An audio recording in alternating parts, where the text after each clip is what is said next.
What it costs to live in Michigan is absolutely going to shock you. In this video, I'm going to be breaking down what it actually costs to live in Michigan using 2023 prices. Now, this information is not what you're going to find on the internet using national averages or averages in Michigan and all that fun stuff that you're going to be searching for. Hey, this is the real stuff. This is the best resource for you. I'm going to be pulling in my own personal experience and what I know to be true about the actual cost of living here in Michigan. Now, some of this data might shock you and you're gonna be sitting back in your seat saying, damn. And other times you might be sitting back in your seat saying, Eric, that is nothing. I live in New York, I live in LA, or I live somewhere super expensive and the cost of living in Michigan is absolutely peanuts compared to where I live. That's nothing, sir. Yeah. Nothing. Whatever the case may be, you guys stick around because we're going to dive into the actual cost of living here in Michigan. So let me set the stage really quick. We're going to be breaking down what it costs for a typical family of four to live here in Michigan. And I am going to be sharing some of my personal finances because, like I said before, the data that we're seeing online for the national averages and, some of the averages here in Michigan, they're just not jiving. I looked at them and I said, this doesn't even make sense, and that's because they're so out of date. We've had such a period of hyperinflation here in 2023 that most people are feeling it month to month, but they don't have a good overall picture of what it actually costs to live. So I'm bringing this to you because a lot of you might be sitting back watching this saying, yeah, these numbers are actually really hitting home to me. And this makes sense why, we don't have the savings that we had, or we're having to dip into this. Or you might be looking at it saying, well, we're not paying anywhere close to that. Maybe we're higher, maybe we're lower, whatever the case may be. I want you to drop that in the comments below as we're going through this so we can compare, exactly what you're paying versus somebody here in Michigan, and give the audience a little bit more context in terms of what it costs in other states, just to help people out. Hey, if we're meeting here for the first time, my name is Eric Meldrum. I make videos that are all things Michigan. I'm also a licensed real estate professional. I've helped hundreds of people just like you buy, sell, relocate, and invest here in Michigan. And we want to help you do just that. So if you are thinking about relocating or you have questions about the area, all my contact information is in the description below. Feel free to reach out anytime, and we look forward to helping you make a smooth move here to Michigan. All right, so we're going to get into the numbers here, but just the other week, I was actually tallying up my expenses and running our P&L for the end of the month and booking them into our accounting software. And I noticed a big increase in two areas last month, which was shopping and eating out. Well, then I remembered, oh crap, we just went to Chicago. We took the girls to American Girl. So we ate out a lot, and of course we were doing shopping. So that explained it, but I was just curious, month over month, how much those categories have increased compared to previous month. And it was a little bit shocking. So I brought this, every single month we play this game anyways, where I bring our expenses to the household table and I say, hey, this is how much we spent last month compared to the previous month. And we look for areas that we can cut cost or be a little bit more frugal in. And it's this fun little game we play where we try to say we're going to cut cost, and then we just live our lives, and the next month comes around and we either spend more or a little bit less, and it kind of nets out. So fun little game my wife and I play. I'm sure you guys have some version of it with your spouse where one of you guys is talking about the expenses, one of you is listening or pretending to listen, and then it just goes in one ear, out the other. That's how it is in this house too. I know, it's the best game ever. Oh, the money spent, definitely. But, we have two kids that are growing, so we see household expenses are starting to get more and more expensive. The more food we're eating, the more clothes we have to buy. School supplies is coming. We just sent the kids back to school, and I could have sworn we spent 4 times as much this year than we did last year. So all these expenses are growing, and I know I'm not alone in this. So that's why I wanted to make this video, to kind of shine a light on what most people, and I'm talking about the average family, right? If you're above or below, you just kind of ride right there in the middle with me and just fill in your numbers as they come along. But the average family is feeling the pain right now. For the pain I'm feeling. So I want to talk about what it actually costs to live here in Michigan, using some of this data and talking openly about it. I'm not trying to gatekeep anything here or sway you one way or the other. This is real life. And these decisions that you're making are super important. So as I'm going through some of these numbers, just know I'm coming from a place of contribution. I'm speaking to you from the heart, and I'm sharing my real numbers in terms of what the expenses are living here in Michigan. We're a family of 4, so we fit this bill perfectly. And if you do have any questions, feel free to reach out. I'm an open book, and I would love to help you make a smooth move here to Michigan if that's what you're planning on doing. All right, so let's dive into the spreadsheet. We're going to be looking at some numbers. So if this bores you, I'm sorry, but stick with me because this tells a story and it's super important to tie all this together. You're bored. I'm sorry. Yeah, let's go right away. So when we look at this data, we're looking at a household income for a family of 4, okay? So this is a quintessential nuclear family of 4 nowadays, and the national averages are reported from the U.S. Labor and Statistics and a couple other sources from the government websites. Now, here's the interesting part. Is I'm going to slide in Michigan's data here in a minute, but I've updated all of my personal information where I see applicable, and you're going to be kind of shocked, right? And that's the whole entire point of this video is the shocking truth about what it costs to live. And Michigan is just one of those cities, right? So you're thinking about moving here, you want to know the truth, right? What does it actually cost to live in one of these cities nowadays? So we're going to walk through the national average. It's going to set the stage, and then I'm going to pull in Michigan's data. So just stick with me here. So average income in the whole entire United States, $71,000. Okay. But we also have to pay taxes. Got to pay a little bit of a split to Uncle Sam up there, give the man his cut. And that's going to net you $53,000. Okay. I want you to park this number really quick. Just remember the average cost of a home is $416,000 around the US. Okay. So here's what the actual data shows as the normal expenses for average Americans living off of this type of income. Now, your numbers might vary, right? You might be looking at these numbers saying, well, that's cheap, or no way we pay that, or that's way too much. That's so expensive. I can't believe it. This is the national average. I'm not here to argue about it. This is just data. Okay. So real estate, this is including your mortgage or your rent. Average Americans paying $2,000 a month. For transportation, they're paying $400 a month. This is either your car or your public transportation or ride sharing, however you get around. In addition to that, it's not including gas. You're going to pay an additional $200 per month. And you're looking at some of these numbers like, yeah, that's kind of spot on. Or again, that's a little bit high or a little bit low in terms of where you're at. Car insurance, $175. Okay. We have food, family of 4, $750 a month. Utilities, $300 a month. And then we have some miscellaneous expenses, clothing, health insurance, internet, and phone. That's equaling out about $900 a month with all 3 of those. And then you'll notice I don't have anything in the debt category. I'm not including student loans. I'm not including credit card debt or any other debts that might be out there for fixing your car or maybe getting a roof or you finance something else. I don't know. Doesn't matter. Right? But there's no debt here. This is just the bare essentials. And I wanted to do this for a reason because most people are living within this category here. So I want to highlight this. So what I did was took this as a monthly expense. All right. So this takes all these expenses, sums it up, and it's $4,725 a month. So if we annualize that out, that comes to $56,700 a year. Now, let's go back up to the top, right? So $56,700 a year in just normal expenses, right? So what was the take home? $53,654. So immediately there's a couple $1,000 deficit right out of the rip, right? Remember, we're not saving, we're not investing, we're not doing anything for vacations. This is not going out to eat, entertainment, none of that. So right out of the rip, we're in a deficit, which is just setting the stage here. I'm just setting the stage and you know where I'm going with this, guys. So stick with me. Now let's take a look at what's actually going on here in Michigan. Average income, a little bit lower than national average. Okay. So average income is $64,500. Take home after taxes, $48,000. Okay. I want you to hold on to these 2 numbers. Okay. The average home in Michigan is $233,000. So below the national average, which is good, right? We can afford a little bit less of a home, but I'm going to come back to that in a minute. All right. And then I have a $400,000 house here, which I'll explain in a second. So I took the actual cost that it would cost somebody today at the interest rates buying a $233,000 home, and that payment would come out to right around $1,900 a month. Okay, with taxes and insurance. Okay, so that's on par, right, with the national average, for that type of home.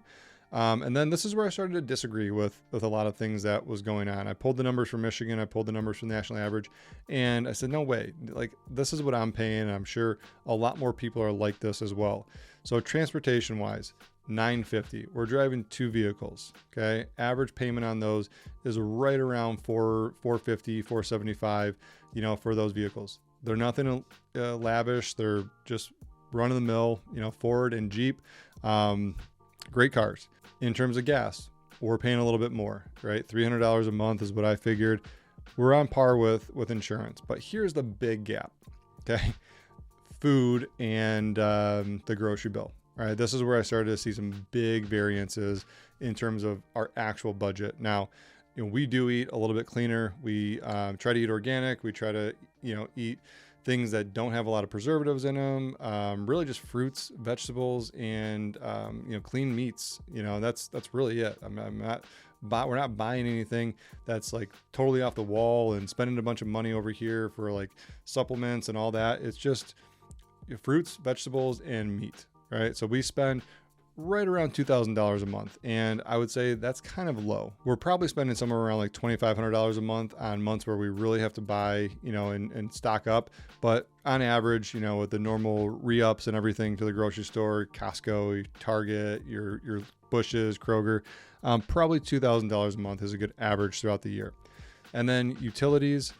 Yep, we're paying right around $300 a month. If you are in a place where you're going to do water and sewer, that's probably on par with $300 a month. If you're on well and septic, you're going to get a little bit of a break there, probably like $250 or $200 a month for utilities. And then clothing, I said, yeah, $150. The girls are growing. We're buying clothes pretty much every single season, for them now. So, we do that on a monthly basis. That comes out to about $150. And then health insurance, we pay a little bit more than $600. And then on phone and internet, we pay more than $150. I mean, our internet alone is right around $120. And then our phone bill is another $100 for 2 cell phones. So that's, $220. And I think that's pretty reasonable. I mean, I've worked on getting those things down. And then we do have a few different streaming services in here. But again, this is just bare essentials. Like if you were just to live off of this, spent nothing else, this comes out to $6,745 a month. Okay. Annualized $80,000. Here's the point I want to drive home. All right. So cue the drum roll. All right. Look at this number, and it is $80,000 a year, but the average person in Michigan is making $48,000 a year. So tell me how these numbers add up. $80,000 is not $48,000. This is the reality. Now, again, when I started this, I knew a bunch of people are going to say, well, this is more expensive. This is less expensive. You can put that in the comments. Great, healthy discussion. Or if you're paying something more in a different state, let us know where you're coming from. Drop that in the comments. It helps people around the U.S. learn a little bit more about what other people are paying and ultimately make a better decision. I'm moving to an area. Maybe Michigan's a lot cheaper than where you are. I know New York, Los Angeles, San Diego, super expensive, right? So these numbers, you're probably like, piece of cake. I'll be there in a heartbeat. I'll see you tomorrow, So Michigan border is always open. Guys, get a hold of us. Contact information is down below. If these numbers are speaking to you, by all means, bring it on. But here's where this starts getting interesting. That's assuming you're doing nothing else. But we also have to pay taxes on that. So you actually need to gross $101,000 to net $80,000 to maintain those expenses. And that's paycheck to paycheck, right? And if we want to, live a little bit and save, right, have an emergency fund, we need to actually make $111,000, to start putting that away. And if we want to do a little bit of investing, right, put a little to the side, start growing a little nest egg, 401ks, things like that, IRAs, typically putting in 15%. You're going to need to gross $127,000 a year. So when you look at these, you're saying, okay, our income can probably be that way. And that's fine. All right. But just know that that's not everybody. All right. So there's a lot of people in the camp that are making this, but paying that, and it's really difficult. So here's where I wanted to keep those numbers in mind. If you're looking to grow, all right, and $233,000 in Michigan for a house is going to get you a 2-bedroom or 3-bedroom, 900 to 1,100 square feet And that might be too small for some families, right? So if you're looking for a 2-story, you want something that's not a little tiny bungalow or a ranch, you're going to be paying a little bit more. And conservatively, I said, okay, let's look at some of the areas like Farmington Hills, Livonia, Novi, Plymouth, Northville, Birmingham, Royal Oak. Some of these areas can get pretty expensive, but if you're looking in some of the more populated areas, I would say $400,000 to $500,000 is more in line with what you're going to find for a 3-bedroom, 2-bath, around 2,000 square feet, 2-story, a little bit of a yard in a good school district, in a good location. $400,000, let's use that example. Well, at today's interest rates, putting 10% down, that payment's going to be $3,300 a month. So changing nothing else in this scenario, if we just increase our cost to $3,300 on our real estate cost and leaving everything else the same, that brings us to $96,000 a year in expenses, right? If we want to do that before taxes, here's the numbers, right? We got to make $121K. If we want to put 10% away, we got to make $133K. If we want to put 15% away, we got to make $153K. And if we want to do other things like go on vacation, do other things in our lifestyle, maybe 153 is not enough, to support that type of lifestyle. And again, nothing in here that I see is way over the top. Most people are driving 2 vehicles. Most people are paying, double the insurance. Most people are living off of a $2,000 a month food budget, like this. So I don't know that these numbers are crazy. Let me know in the comments if any of these things like way off base, but I'm pretty conservative here in the numbers that I'm sharing, to really paint this picture that things are getting more expensive. And it's not just Michigan, this is all over the place, but this is some numbers that I'm sharing with you, living here in Michigan. Like this is what it costs. So, hopefully you guys found this helpful. If you guys do have any questions, definitely drop those in the comments. Again, I'd love to hear, what you're paying for some of these things in your area. What's the rent in Chicago? What's the rent in New York? If you're watching, what's the rent or mortgage out in California? Drop those in the comments. It's going to help somebody, kind of get a different perspective from you and where you live and make some better decisions when trying to find a new location that might be a little bit more affordable or just an ultimate lifestyle that change that they want. And as a bonus for sticking around, I told you in the beginning of the video that if you stuck around to the end, I would share with you a huge money saver if you're thinking about buying a home.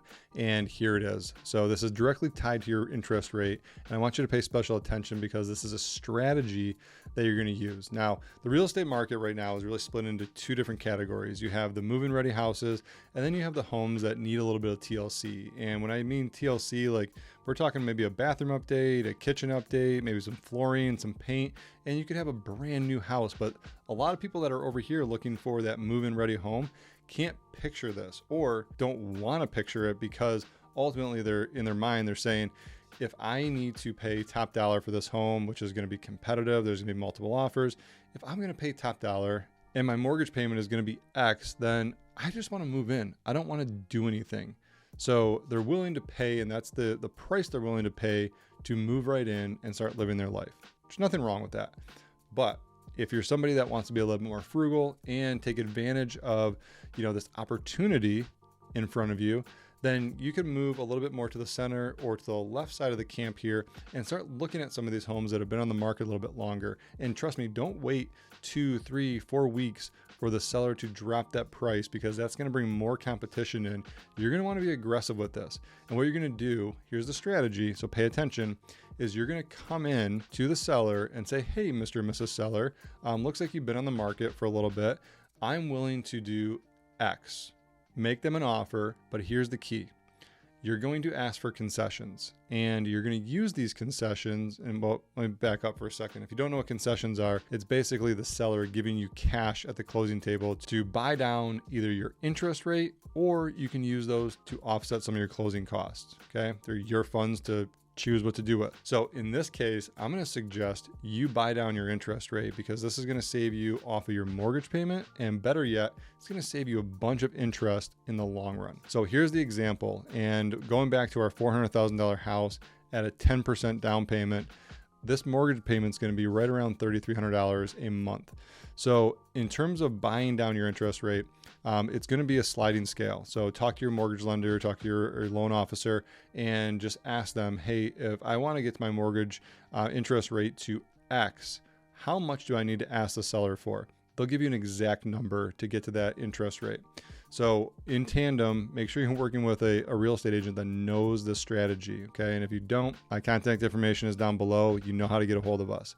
So here's what you're gonna do. You're gonna get that number and you're gonna go back to the seller and make an offer with those concessions in mind. Now, the seller is motivated to sell, and instead of dropping the price, they'd gladly give you those concessions. Okay. So it works out for a win-win for both of you guys because they got an offer on their property and you want to buy it. So it works out as a win-win. So let's say that you're trying to get this down to 7%, which is totally doable in this case. You're going to come down and we're going to move that payment. Watch this number.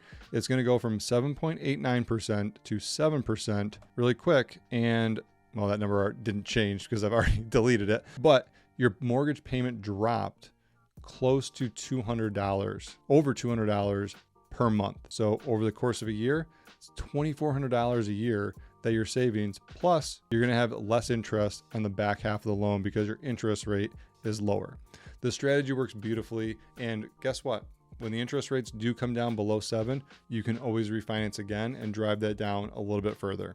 So hopefully this helps. Go out and use the strategy to get the home that you want and ultimately at a price that makes sense for you. So as you can see, the cost of living here in Michigan may have shocked you, or you're thinking to yourself like, Eric, this is so much less expensive than where I live. I'll see you tomorrow.